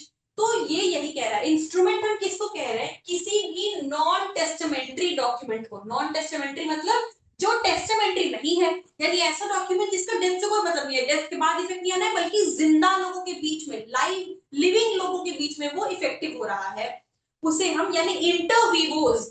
इंटरवीवोस टर्म यहाँ पे यूज होता है, इंटरवीवोस जब वो यूज हो रहा है तो वो, उसे हम इंस्ट्रूमेंट कह रहे हैं। ठीक है। नेक्स्ट देखिए बड़ा सा डेफिनेशन, अटेस्टेड। अब अटेस्टेड क्या होता है, अटेस्ट, अटेस्टेशन, ये टर्म्स सबने सुने होंगे कि अटेस्ट या अटेस्टेशन जनरली क्या होता है।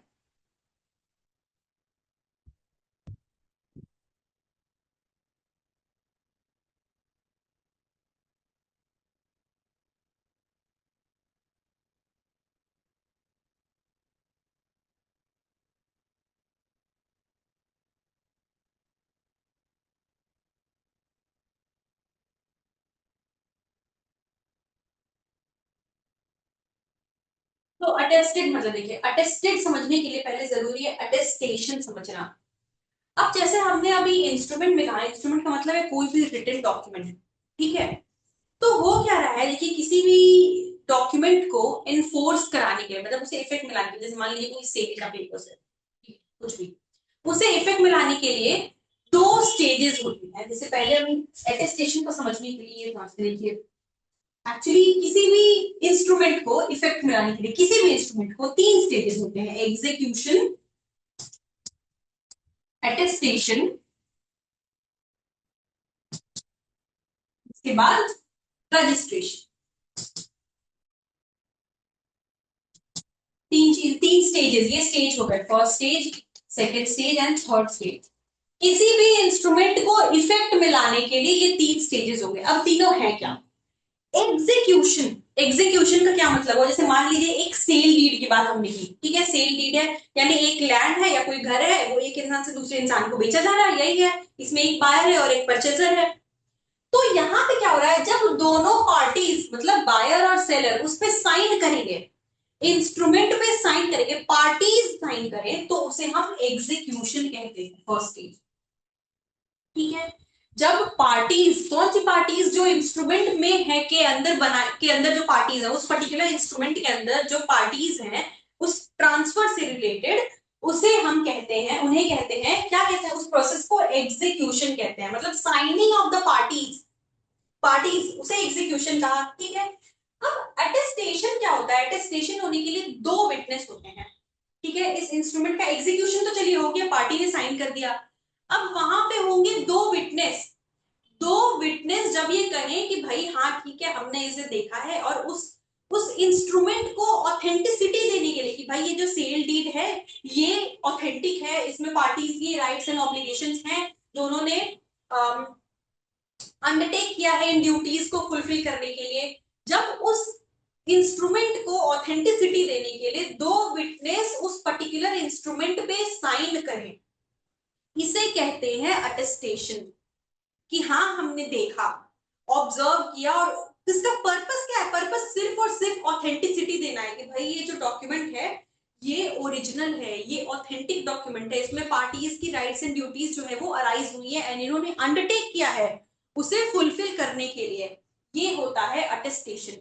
दो विटनेसेस, हमेशा एक विटनेस की बात हम नहीं कर रहे, अटेस्टेशन के लिए मिनिमम दो विटनेस चाहिए जो साइन करें कि भाई हमने देखा है डॉक्यूमेंट को ऑथेंटिसिटी देने के लिए, एंड वी हैव सीन कि these parties are undertaking to fulfill their duties।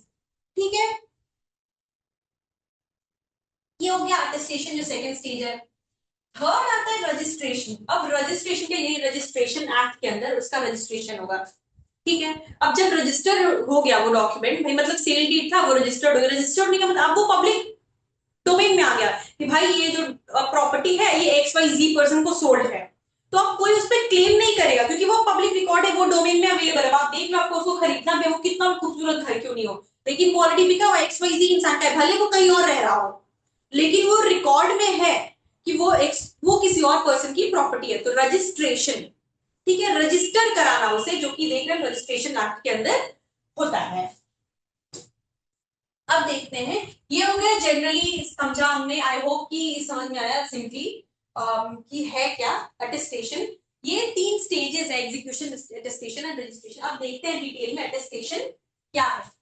Attested in relation to an instrument, देखिए इंस्ट्रूमेंट के रिलेशन मैंने बताया, ठीक है, means and shall be deemed always to have meant attested by two or more witnesses। पहला कि attestation की जब भी बात कर रहे हैं वहां दो विटनेस हैं, दो विटनेस तो है ही, ठीक है। Each of whom has seen the executed sign or affix his mark on the instrument। जिनमें से दोनों ने दो विटनेस है और दोनों ने देखा है एग्जीक्यूटेंट। एग्जीक्यूटेंट कौन है? एग्जीक्यूशन प्रोसेस के दौरान जो दोनों पार्टीज साइन कर रही हैं उन्हें हम एग्जीक्यूटेंट कह रहे हैं। एग्जीक्यूशन था ना फर्स्ट स्टेज, तो पार्टीज वहां साइन कर रही थी, उससे भी क्या था, साइनिंग ऑफ द पार्टीज, तो उन्हें हम एग्जीक्यूटेंट कह रहे हैं। ठीक है, जैसे एफिडेविट होता है, एफिडेविट पे जो इंसान एफिडेविट करता है, जो उस पे ओथ लेता है, साइन करता है, उसको क्या डेपोरेंट कहते हैं।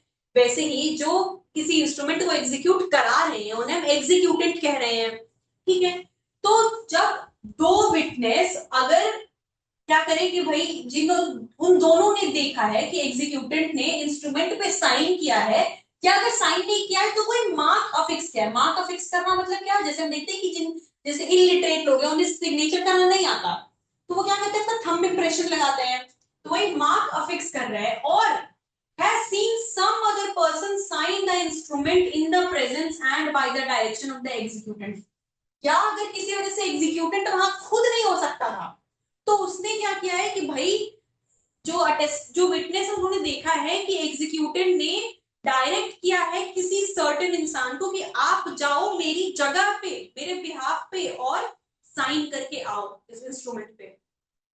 या तो ये और has received from the executant the personal acknowledgement of his signature और मार्क, या फिर एक पर्सनल एक्नॉलेजमेंट किसने दी है, एग्जीक्यूटेंट ने विटनेस को, कि उसके सिग्नेचर या मार्क की, और of the signature of such other person, या जो अगर तीसरा इंसान जिसने साइन किया था एग्जीक्यूटेंट के बिहाफ पे उसकी, and each of whom has signed the instrument in the presence of the executed। और उन दोनों ने एग्जीक्यूटेंट की प्रेजेंस में साइन किया है उस इंस्ट्रूमेंट पे, मतलब दो पार्टी, ठीक है, उन्होंने क्या किया है, उन्होंने देखा है कि भाई हाँ एग्जीक्यूटेंट को साइन करते हुए देखा है या कोई मार्क अफिक्स करते हुए देखा है कि भाई ये लोग जो है इस इंस्ट्रूमेंट को एग्जीक्यूट कर रहे हैं। या अगर वो एग्जीक्यूटेंट खुद नहीं हो सकता तो उसने डायरेक्ट किया है किसी को उसके बिहाफ पे साइन करने के लिए, या वो भी नहीं तो उसने एक्नॉलेजमेंट दी है एक विटनेस को कि भाई देखो ये मेरा साइन है या मेरा मार्क है जो मैंने इंस्ट्रूमेंट पे लगाया सच एंड सच इंस्ट्रूमेंट पे। ठीक है, उसने या तो ये चीजें देखी है विटनेस ने, और वो दोनों विटनेस जो है उन्होंने एग्जीक्यूटेंट के प्रेजेंस में, मतलब जब साइन हो रहा था, जब पार्टी साइन करी थी डॉक्यूमेंट, उनके प्रेजेंस में, उनके एग्जीक्यूटेंट के प्रेजेंस में ही क्या किया है, इंस्ट्रूमेंट पे साइन किया है। लेकिन यहाँ पे जरूरी ये नहीं है, देखिए एग्जीक्यूटेंट के सामने जरूर किया, लेकिन it shall not be necessary that more than one of such witnesses shall have been present at the same time and no particular form of attestation shall be necessary. लेकिन ये जरूरी नहीं है कि एक साथ दोनों मौजूद थे, मतलब अलग अलग दिन पे सब, जैसे मान लो आज एग्जीक्यूट हुआ डॉक्यूमेंट, ठीक है, एग्जीक्यूट हुआ, अब उनमें से एक ने आज देखा, दो विटनेस है, एक ने देखा कि हाँ भाई पार्टीज ने साइन वाइन किया है, उन लोगों ने अंडरटेक किया कि भाई ऐसा ऐसा हो गया, सब कुछ राइट्स एंड लायबिलिटीज है, इस तरह कुछ हो गया, और उसने साइन कर दिया, उसने एग्जीक्यूटेंट को साइन करके देखा, एग्जीक्यूटेंट के सामने एक विटनेस ने किया, दूसरा विटनेस बाद में भी साइन कर सकता है। कह रहा है कि जरूरी नहीं है कि दोनों विटनेस एक साथ ही साइन करें, लेकिन जब भी करेंगे एग्जीक्यूटेंट के सामने ही करें, बाद में भी करें लेकिन एग्जीक्यूटेंट की प्रेजेंस में होगा।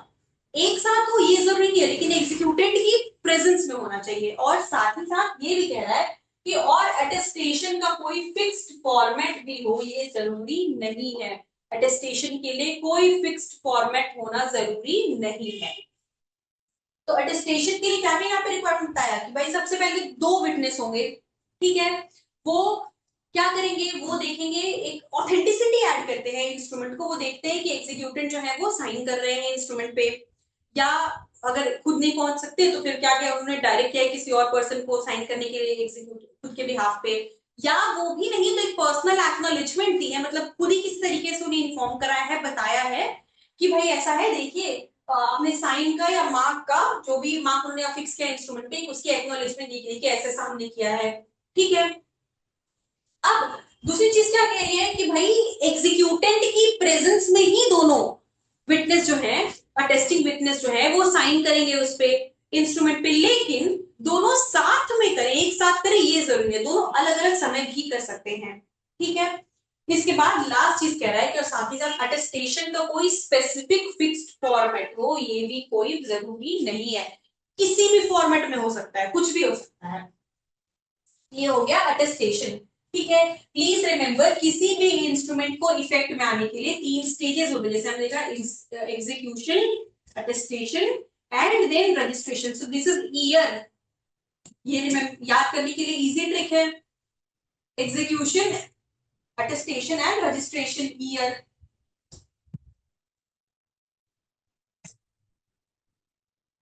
ना रजिस्टर्ड, अभी जो रजिस्ट्रेशन देखा, registered means registered in any part of the territory to which this act extends under the law for the time being in force regulating the registration of documents. Documents को register करवाना, registered का यही मतलब है।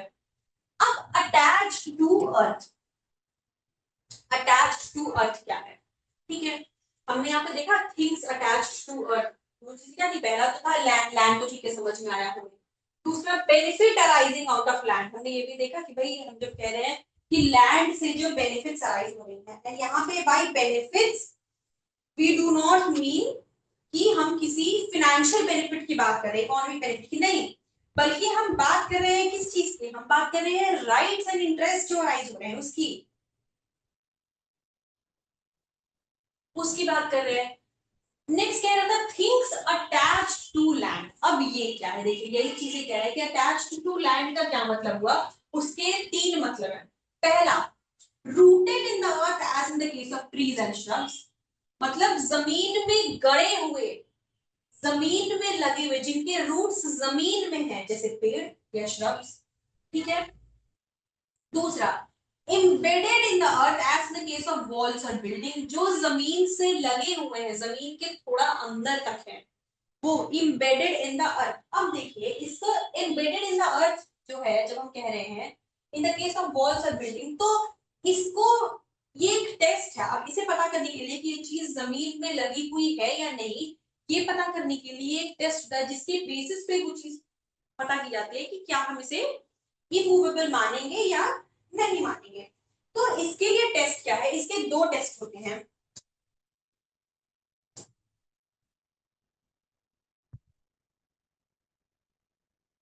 इसके दो test जो है वो है डिग्री ऑफ एनेक्सेशन और object of annexation. Embedded in the अर्थ की जब हम बात करते हैं, पहले तो सीधे समझेंगे कि जो चीज जमीन में रूटेड है, मतलब उसकी जड़ें जमीन में है, ठीक है। जब हम एम्बेडेड इन द अर्थ की बात करते हैं, जमीन से लगी हुई कोई चीज, ठीक है, तो वो कैसे पता चलेगा, हम कब कहेंगे, वॉल्स और बिल्डिंग्स तो ठीक है, लेकिन उसके लिए आप जैसे मान लीजिए कि रिवर बेड्स होते हैं, ठीक है, मतलब ऐसे जहां पे रिवर खत्म हो रहा है, लैंड एरिया खत्म हो रहा है, उसके बाद पानी है, रिवर बेड है। कोई बोट जो है वो वहां पे है रखी हुई, ठीक है, वो समवॉट ऐसे है कि वो जमीन पे नहीं, बिल्कुल पानी के पास है, पर थोड़े जमीन यहाँ खत्म हुई, ये है लैंड, ये हो गई यहाँ से रिवर, और एक बोट यहाँ पे है, ठीक है। लेकिन ये बोट जो है चेन के थ्रू अंदर ही अंदर यहाँ पे एक लकड़ी का बड़ा सा कुछ है, या एक कोई रॉक है बड़ा सा, उससे बंधी हुई है, ठीक है। ये जमीन से लगी नहीं है वाटर पे, लेकिन अंदर ही अंदर रस्सी से वो चीज जमीन से बंधी हुई है। या यहाँ पे ये भी नहीं, चलिए मान लीजिए यहाँ पे लैंड सरफेस जो नीचे पे है, यहाँ पे पानी के अंदर लैंड सरफेस, यहाँ पे ये रस्सी से इस चेन लगा है, और चेन में नीचे में एक लोहे का बड़ा सा कुछ है जो कि यहाँ जमीन में गड़ा हुआ है, ठीक है। तो वैसे तो ये लैंड में नहीं है पानी में। तो पता करने के लिए कि क्या इसे हम मानेंगे इमूवेबल है कि नहीं, क्योंकि इम्बेडेड इन द अर्थ हम कहेंगे या नहीं, ये कहने के लिए दो टेस्ट है। डिग्री ऑफ एनेक्सेशन, मतलब कितना हद तक वो जमीन से लगा था, और ऑब्जेक्ट ऑफ एनेक्सेशन, किस लिए लगाया गया था। तो पहला ये जमीन से, देखिए जैसे जमीन में लगा हुआ है, ठीक है, ऑब्जेक्ट क्या था, ताकि ये कहीं जाए नहीं, उसको वहां पे रोके ही रखना, वहां पे रुके रहे, वो जाए नहीं, वो मूव ना करे, यही ऑब्जेक्ट था। तो एम्बेडेड है या नहीं, और हेंस इमूवेबल है या नहीं, ये पता करने के लिए टेस्ट होता है, डिग्री ऑफ एनेक्सेशन और ऑब्जेक्ट ऑफ एनेक्सेशन। तीसरा, attached to what is so embedded for the permanent beneficial enjoyment of that to which it is attached, ठीक है।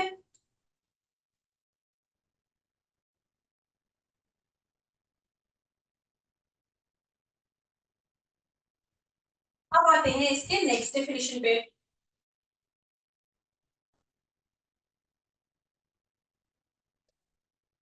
Let us do one thing. Give me a second.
Next definition is actionable claim.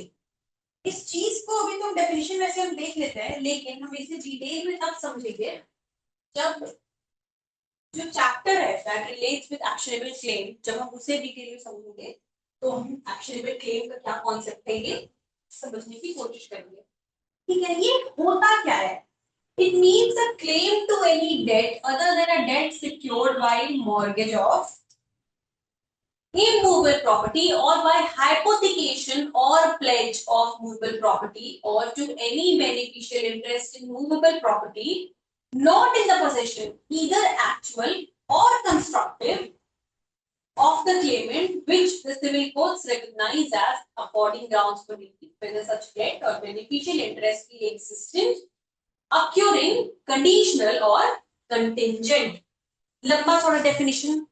अब इसका मतलब क्या है, देखिए इसका मतलब ये है, it refers to a claim और right to recover a debt money और अदर मूवेबल प्रॉपर्टी।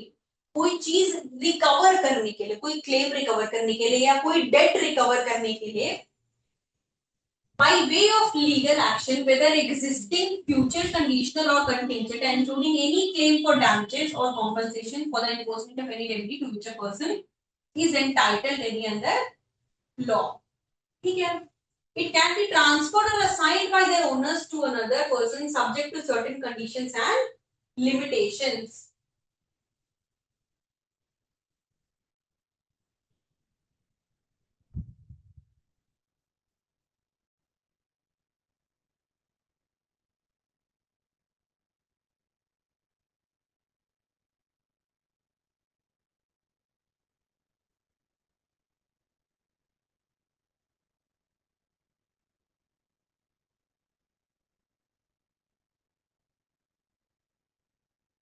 अगर इसे शॉर्ट में बस समझने की बस कोशिश की जाए तो एक्शनेबल क्लेम का बस दो मतलब है कि आपकी इमूवेबल प्रॉपर्टी पे जो भी क्लेम या डेट्स हैं, जो भी जिस भी तरीके के, उसको रिकवर करने का एक राइट जो है, इसे हम एक्शनेबल क्लेम कहते हैं। इसे डिटेल में when we read the chapter of actionable claim we be studying there this topic in detail, right. अब इसके बाद एक important definition which is person is said to have notice.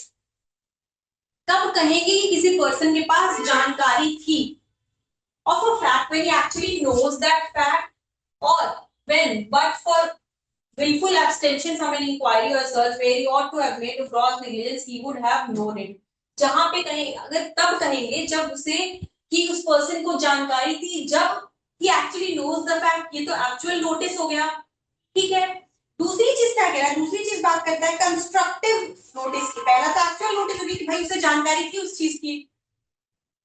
दूसरी बात कह रहा है विलफुल एब्स्टिनेंस क्या है उसने, विलफुल एब्स्टिनेंस क्या है, किस चीज से, इंक्वायरी या सर्च से, जो कि उसे होना, जो कि उसे करना चाहिए था, या फिर ग्रॉस नेग्लिजेंस क्या है। दो चीजें, पहले तो उसे एक्चुअल जानकारी है, फिर हम कहेंगे भाई जब जानकारी है ही है तो मान रहे हैं कि नोटिस है। दूसरा, या तो उसने ग्रॉस नेग्लिजेंस किया है, बहुत ज्यादा कोई नेग्लिजेंट एक्ट किया है, या क्या किया है कि जहां उसे इंक्वायरी या फिर सर्च के लिए प्रेजेंट होना चाहिए था वहां पे उसने बिल्कुल एब्सेंट कर दी, तो यहाँ पे क्या करेंगे कंस्ट्रक्टिव नोटिस उसे था, ठीक है।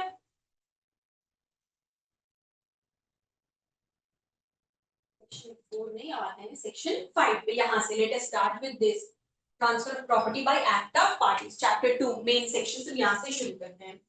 Transfer of property defined, section 5 transfer of property किसे कह रहे हैं, देखिए। In the following sections, transfer of property means an act by which a living person conveys property in present or future to one or more other living persons or to himself and one or more living persons, and to transfer property is to perform such act। अब ये कह क्या रहा है, ठीक है, जहां पे ट्रांसफर ऑफ प्रॉपर्टी किसे कहेंगे, जब एक इंसान जो कि लिविंग इंसान है वो क्या करता है, एक ऐसा एक्ट जब एक लिविंग इंसान अपनी प्रॉपर्टी कन्वे करता है, अपनी प्रॉपर्टी किसी को देता है, किसे, वन और मोर लिविंग पर्सन को। एक लिविंग इंसान या तो एक या एक से ज्यादा लिविंग इंसान को प्रॉपर्टी दे, या खुद को दे, या खुद को और किसी और, मतलब प्रॉपर्टी है मेरी, ठीक है, मैंने मेरे बाद वो प्रॉपर्टी ट्रांसफर कर दी, चलिए सेल कर दिया किसी और दो लोग को, ठीक है, तो पहले ये चीज कन्वे कर दी प्रॉपर्टी। दूसरा क्या कह रहा है, या तो प्रॉपर्टी खुद को ट्रांसफर कर ली, उसे भी ट्रांसफर ऑफ प्रॉपर्टी के अंदर माना जाएगा। फादर की प्रॉपर्टी थी या किसी और, खुद की कोई प्रॉपर्टी थी अपने नाम कर ली, ठीक है, या कोई दूसरी प्रॉपर्टी खुद की थी वो अपने और साथ ही साथ किसी और के नाम पे कर ली, दो लोग के नाम पे। तो कोई इंसान, कोई एक लिविंग इंसान जब किसी और के नाम से प्रॉपर्टी ट्रांसफर करता है, किसी और को, लिविंग इंसान को, हमेशा we are talking about living इंसान को ट्रांसफर करता है, या खुद को करता है, या फिर खुद को और किसी और लिविंग इंसान को ट्रांसफर करता है साथ में, तो ये सेक्शन 5 कहते हैं, जिसे ट्रांसफर ऑफ प्रॉपर्टी कह रहे हैं, ठीक है। The act allows for the conveyance to take place either in the present or in future। अब ये conveyance कब हो सकता है, ये ट्रांसफर जब होगा, ये कब होगा, या तो प्रेजेंट में, ट्रांसफर प्रेजेंट में हो रहा है, या फिर फ्यूचर में भी हो सकता है, वो हो गया पर वो इनैक्ट इनफोर्स कब होगा, ये 4 साल बाद होगा। कोई उस, एक प्रॉपर्टी है मेरी, मैंने किसी सामने वाले इंसान को बेच दिया, ठीक है, पर उसमें कोई और अभी रह रहा है, तो मेरा एक जो ट्रांसफर हुआ है, मैंने जो सेल किया है वो इस हिसाब से किया, मैंने कहा कि अच्छा तो 4-5 साल, जब जब until there is this elderly person living in the house, until the person survives, वो इसमें रहेंगे, उनकी डेथ के बाद उस प्रॉपर्टी को आप ले सकते हो। तो ये प्रेजेंट में या फ्यूचर में कन्वे किया जाए, अगर इसका देखिए बहुत important case law, Jugal Kishore versus Raw Cotton Private Limited, जिसमें कोर्ट ने कहा कि फ्रेज इन प्रेजेंट और in future qualifies the word conveys not the word property. Convey के साथ लगेगा प्रॉपर्टी, प्रेजेंट या फ्यूचर, मतलब जो ट्रांसफर है वो या तो अभी हो रहा है या फ्यूचर में होगा, प्रॉपर्टी के साथ नहीं। मतलब ये नहीं कि प्रॉपर्टी फ्यूचर में मिलेगी तब फ्यूचर में कन्वे किया जाएगा, नहीं, अक्वायर अभी हुई है, आपके पास वो प्रॉपर्टी है, अक्वायर फ्यूचर में होगा ये नहीं है। You cannot transfer property that does not exist yet। आपको acquire वो बाद में होगी पास ही है, पर ट्रांसफर बाद में होगा। Transfer of non-existent or future property operates only as a contract. It becomes enforceable only when the property actually comes into existence. अब देखिए इस सेक्शन के अंदर एक ट्रांसफर वैलिड होने के लिए क्या क्या जरूरी चीजें, क्या क्या कह रहा है। सबसे पहले इंटेंशन होना जरूरी है। भाई क्या है, किस चीज का इंटेंशन, कन्वे करने का इंटेंशन, मतलब अपने राइट्स को ट्रांसफर कर रहा है, अपने राइट्स को पास ऑन कर रहा है। ओनरशिप होनी चाहिए, जो ट्रांसफर कर रहा है वो उस प्रॉपर्टी का लीगल ओनर है, उसके पास पावर है वो करने की, कॉम्पिटेंसी। ठीक है, मतलब ट्रांसफरी जो है, जिस ट्रांसफरी कौन है, देखिए ट्रांसफरर और ट्रांसफरी यहाँ भी दो पार्टी हुई, जैसे बेलर बेली, प्रॉमिसर प्रॉमिसी होता था। जो ट्रांसफर कर रहा है वो ट्रांसफरर, जिसके पास ट्रांसफर होगा वो ट्रांसफरी। ठीक है, तो ट्रांसफरी जो है वो प्रॉपर्टी होल्ड करने के लिए केपेबल होना चाहिए, उसके लिए एलिजिबल होना चाहिए, वो इनकॉम्पिटेंट नहीं हो सकता। इनकॉम्पिटेंट ट्रांसफरी को प्रॉपर्टी कन्वे नहीं की जा सकती है। ट्रांसफरेबल सब्जेक्ट मैटर, अब जो प्रॉपर्टी कन्वे की जाएगी यानी जो प्रॉपर्टी ट्रांसफर की जाएगी, इट इज वेरी इंपॉर्टेंट कि वो खुद ऐसी हो जिसको ट्रांसफर किया जा सकता है, जिसको करना पॉसिबल है। एक ऐसी प्रॉपर्टी, एक ऐसी चीज जो कि ट्रांसफरेबल नहीं है, जो सब्जेक्ट मैटर ही ट्रांसफरेबल नहीं है, उसको ट्रांसफर नहीं किया जा सकता। All last consideration generally required except for specific cases like gift. ठीक है, जब कभी कोई ट्रांसफर हो रहा है किसी भी तरीके का, गिफ्ट को छोड़ देते हो तो वहां पे क्या है, कोई ना कोई कंसिडरेशन इन्वॉल्व है। लीगल रिक्विजिट्स क्या है, राइटिंग एंड रजिस्ट्रेशन। इंस्ट्रूमेंट की बात हो रही है, भाई कोई ट्रांसफर प्रॉपर्टी है तो इंस्ट्रूमेंट क्या हो रहा है, तो पहले तो राइटिंग होगा और वहां पे रजिस्टर्ड होना चाहिए। Property value exceeds the legal threshold. Deed must be in writing and registered with the authorities. Attestation होना चाहिए, अभी हम देखा witnessed by at least 2 parties. Proper description. Property must be described with precision to eliminate ambiguity. ठीक है, अब parties के लिए जरूरी क्या क्या है। पार्टीज के लिए ज्यादा कुछ नहीं, बस सिंपल सी चीज है, कौन ट्रांसफर और ट्रांसफरी हो सकता है। बस इतनी सी चीज है कि कोई भी इंसान जो कॉन्ट्रैक्ट करने के लिए कॉम्पिटेंट है, कोई भी इंसान जो एक कॉन्ट्रैक्ट करने के लिए, मतलब कॉन्ट्रैक्ट में एंटर करने के लिए कॉम्पिटेंट है, वो कोई भी इंसान प्रॉपर्टी ट्रांसफर कर सकता है। मतलब ट्रांसफर के लिए पार्टी हो सकता है। कौन से इंसान कॉम्पिटेंट होता है, हमने कॉन्ट्रैक्ट में पढ़ा था कि एजेंट मेजोरिटी है और साउंडनेस है, दो ही चीजें दे रखी है, वही सेम चीज यहाँ पे दिया है, और नॉट क्वालिफाइड तीसरा।